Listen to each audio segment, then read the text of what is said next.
Can we start that? All right, what is going on, everybody? Appreciate the pull up. This is your moron with the conscience, aka conscious moron.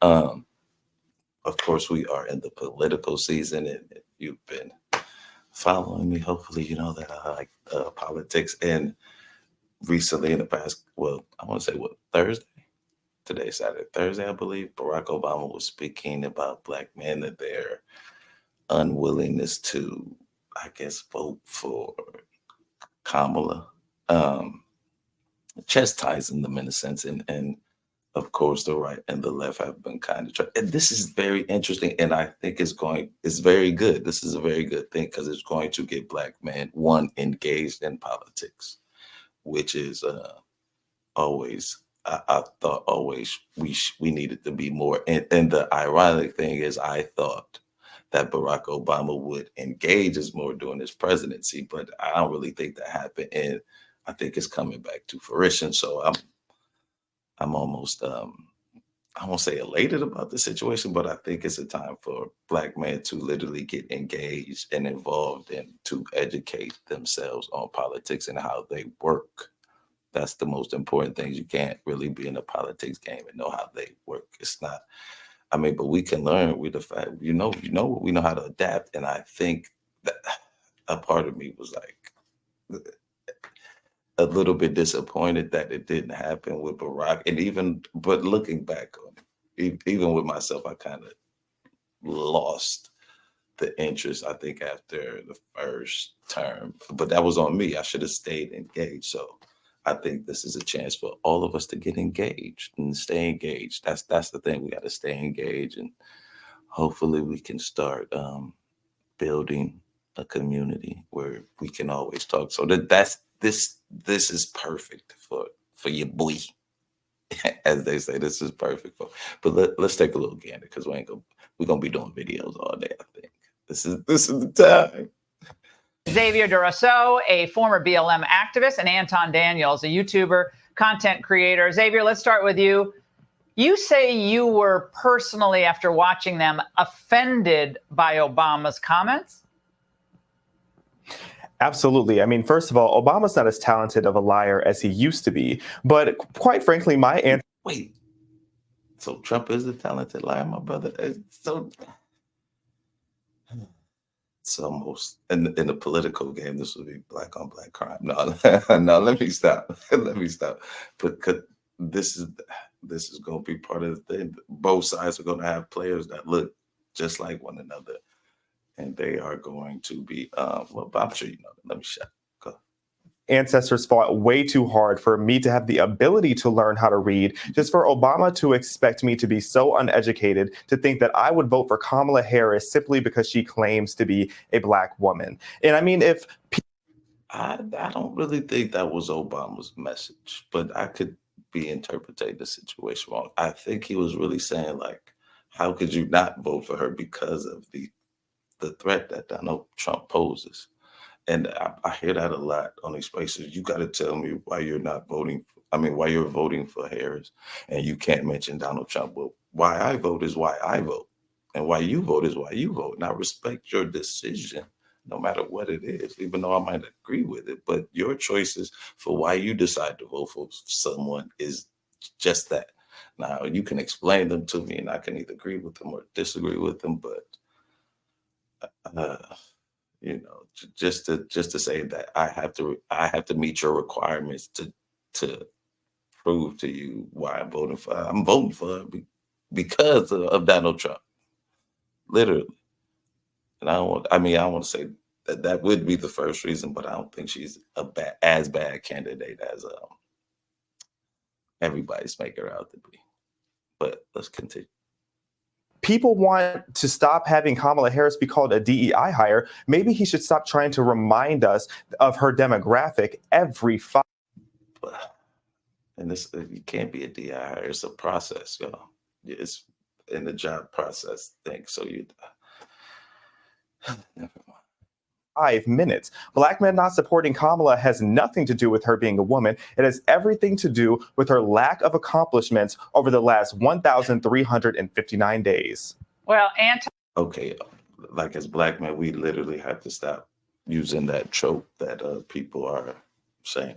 As a vice president, you don't have power. Like you can give counsel to the president, and you can break Senate ties, and you count the electoral college's votes during the transfer of power on J6. Ironically, that's pretty much what else can she do? She's there standing, and you're not going to see any vice president bill ever. Like, I mean, not something that they put forth. Like I said, they can give counsel and advice, but they are literally there just to help the president. He gives them tasks to do. It's like a apprentice almost in a sense. Let's continue because I want to get Anton, I'm watching this and I'm thinking to myself, the shtick is kind of worn thin with Obama, How you doing, Pittsburgh? That whole, it just seems very 2002 or 3. 2008, I should say. Right? It doesn't quite have the same appeal as megastar-ish as he is. It's a Hail Mary pass considering that we did vote him in based off of identity politics. And I'm not saying that all is bad because he did do some things that I didn't necessarily disagree with that Trump absolutely did better than him. What? But at the same time, I felt that it was incredibly disrespectful because he's making the assumption that we're not educated enough to lead our families, to look at the policies, to understand exactly what's going on with immigration.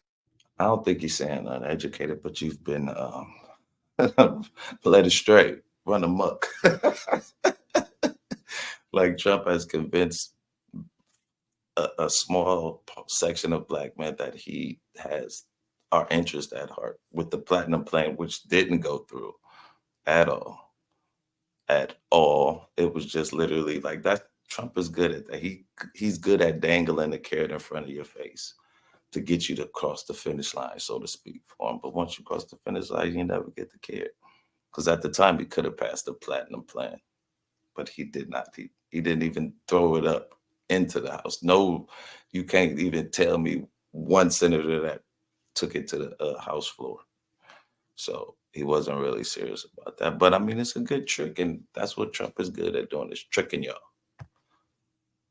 And we're supposed to overlook everything that they did over the last 3.5 years that was not in our favor. And when I say our, I'm talking about the American people, let alone men, let alone black men.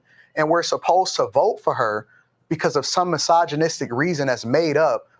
I don't know if they totally ignored us. I mean, our unemployment rate was pretty high when they got in, and look at it now. You know what I'm saying? The Emmett Till Act. I'm not saying they did every single thing, but what issue did you, and this is the thing that when going back to my whole, we need to start engaging. What did we really ask them to do? And it's not what we expect them to do. Like literally politics is if you don't ask, you don't eat type thing. And if you don't, and that's just literally the start of politics. So if you're not voicing some concern or advocating for something, they're not going to pay attention to you. There's too many people getting at them already. Their plate is, I want to say it's full, but they got time to meet with other people, especially if you're not voicing you. You can't just expect them to do that. And I think that's what we do in politics. And hey, I even did it myself, but let's continue because I want y'all to see what Laura Ingraham, how she reacts to my man giving his opinion, to say the least. And instead, we've learned how to educate ourselves. And now they've sent their Messiah back to rein us in and bring us back into the Democratic plantation. And most men that I've spoken with have said that it's. Do you see it? Did you see it? Get him, Twine. Get him, Twine. That's what she said too. Woo, get him, Twine. Into the Democratic plantation. And most men that I've spoken with have said that it's absolutely disrespectful and we're done with Obama. Well, Xavier, again. We are going to keep, because I don't want to run this too long, but I've seen this and I thought it was interesting. Wow. We are definitely going to start talking about this more. This is our time. We will literally, black men, this is our time, literally, to start getting involved into politics, no matter what side you decide to get on. I think if more of us engage, then our common interest will be heard.